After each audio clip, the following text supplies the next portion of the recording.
nagkulang? Saan nagkulang yung, saan ako nagkulang mag-express? Ako ba talaga, sila ba may pagkukulang o maaaring ako ang nagkulang?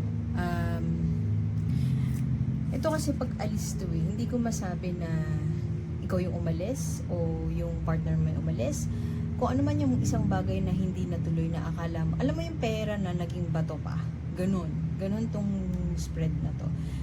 Hindi siya, wala masyadong pera ako nakikita, pero more on feelings and head space.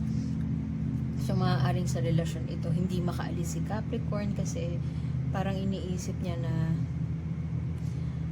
baka wrong move kung aalis ako.